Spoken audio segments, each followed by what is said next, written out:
হাসিনার হাতকে শক্তিশালী করে আসছি এবং ভবিষ্যতে যতদিন আমরা বেঁচে থাকবো আপনাকে এই মুর্শিদপুরেই দেখতে চাই। বিএনপি ঘোষিত ৩৬ জনের সংরক্ষিত নারী আসনের তালিকায় রয়েছেন কার্যক্রম নিষিদ্ধ আওয়ামী লীগের গোপালগঞ্জের কাশিয়ানী উপজেলার বন ও পরিবেশ বিষয়ক সম্পাদক সুবর্ণা শিকদার। স্থানীয়ভাবে তিনি পরিচিত সুবর্ণা ঠাকুর নামে।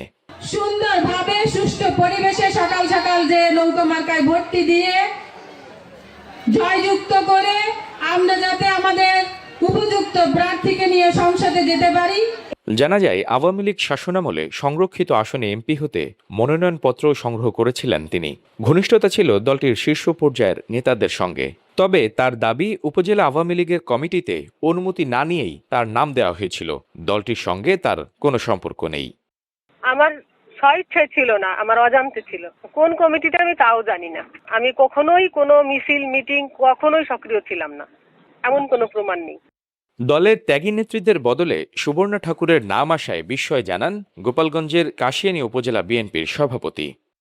আমি যেহেতু একেবারে তৃণমূল থেকে দল করে আজ এখানে আসছি, আমি চাবো যে যারা এই পর্যন্ত অরিজিনালি হাঁটি দল করে আসছে তাদের মধ্যে যে করে দিলে তখন আর আমাদের মনের মধ্যে ওই রকম প্রশ্ন আর আসতো না। জেলার শীর্ষ নেতারা বলছেন, মনোনয়ন বোর্ড জেনে বুঝেই সিদ্ধান্ত নিয়েছেন। তাই দলের নীতি নির্ধারকদের সিদ্ধান্তের উপর সমর্থন রয়েছে তাদের।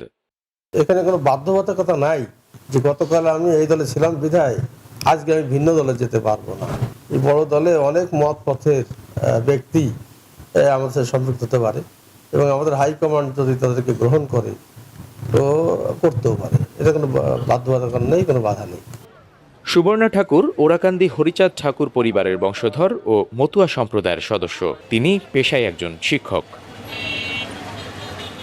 Nurul Alam Faisal, star news, Gopalganj.